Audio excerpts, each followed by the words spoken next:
Hey everyone, Brian from Human Japanese and Satori Reader here. Have you ever been reading a Japanese sentence with a comma whose purpose you just couldn't understand? Well, that's what we're going to take a look at in this video. This video is part of a new series for us. This is our very first one, so go easy on us. But what we're going to do is take up questions that we commonly get from readers of Human Japanese and Satori Reader, and hopefully break things down so that they make sense to you. Now, when I say a comma, of course, I'm talking about this mark, which I'm sure you've seen a million times. You may not know that that mark has a name, and it is totem. Now, it's spelled, if this is your first time seeing this, you might be tempted to read it dokten, because, of course, this character for read usually contributes either yomu or doku. This is one of the very few cases where it contributes the reading to. So it's totem. And so if you're ever taking a test on Japanese and you need to provide the reading for this word, now you know. Because dokten is definitely going to be in the list of answers there, but don't pick that one. That's the wrong answer. Totem. But in regular conversation, people just call it tem. So here's an example of a comma usage that can feel tricky. 彼女のような点、頭のいい女性. Now, what is that comma doing there, right? Normally, after 彼女のような, we would just expect a noun to be right there. For example, 彼女のような人, a person like her, or 彼女のような先生, a teacher like her. Instead, we have this weird comma and then some other stuff. Well, to understand the purpose of this comma, let's see what the sentence would look like if we just took it out. Now we have 彼女のような頭のいい女性. And in the flow there, the first things that you encounter when you're reading the sentence are 彼女のような頭, which looks an awful lot like a head like her, which is not what the author intended. Actually, the way the author intended for this sentence to be understood is 彼女のような女性, a woman like her, and then he has another description of that woman right here. What kind of woman? 頭のいい女性, a smart woman. So you can take that whole thing to be one unit right here. 彼女のような頭のいい女性, a smart woman like her. And author has added that comma there just to help us to see the relationship a little bit more clearly. Does that make sense? All right, so let's look at another example. 彼が通っている美術で有名な大学. All right, now this is very similar to our previous example. We have a short relative clause in the front. And if you're unfamiliar, a relative clause is just a tiny sentence that describes the following noun. So the prototypical example is something like 新聞を読んでいる人, a person who is reading a newspaper. Okay, so in this case we have 彼が通っている, and we're expecting a noun there. And the next noun is 美術. But that doesn't make any sense. Art that he is going to?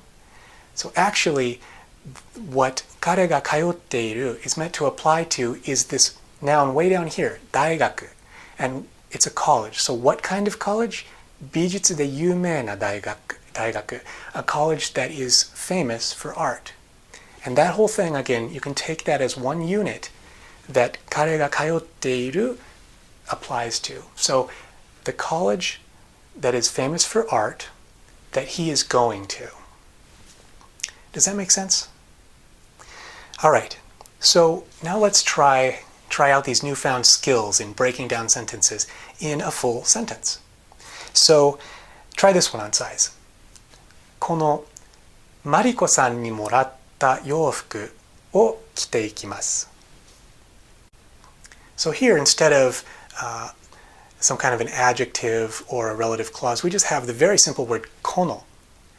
But again, the author is trying to help us to see that この does not bear on the immediately following word マリコさん, but instead to something a little further down the line. So it's actually, in this case, 洋服. What kind of 洋服? What kind of clothing? マリコさんにもらった洋服. clothing that I received from Mariko-san. So the sentence is このマリコさんにもらった洋服を着ていきます。I'm going to wear this clothing that I received from Mariko. Does that make sense? Alright, so let's look at one more sentence.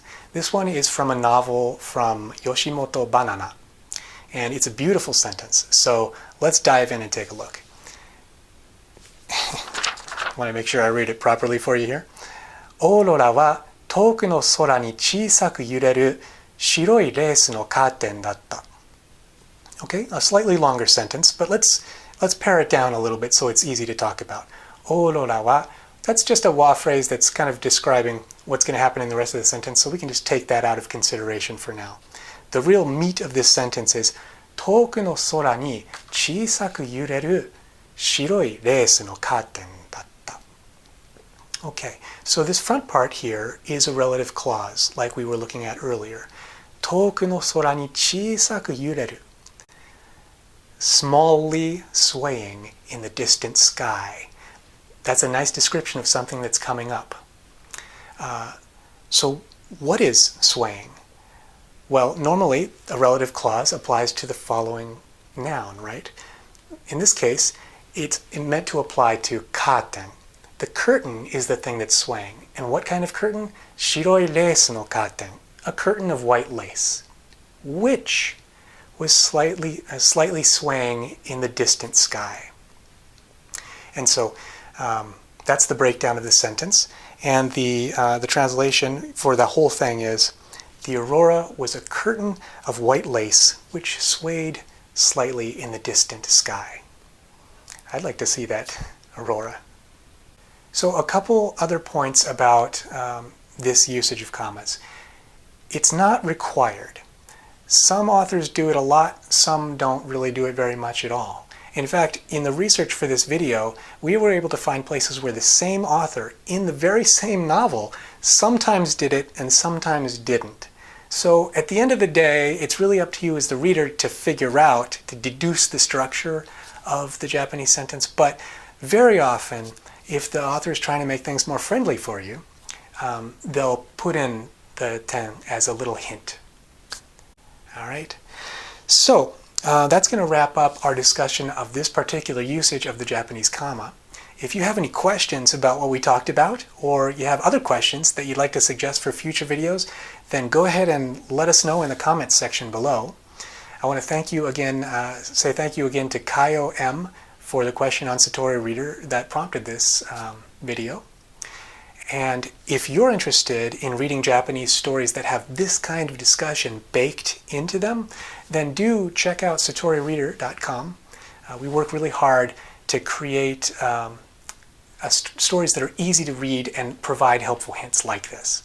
And if you're still at a stage where you're working on the basics, please check out our Human Japanese series as well. Either way, I hope you enjoyed the video, and looking forward to seeing you next time.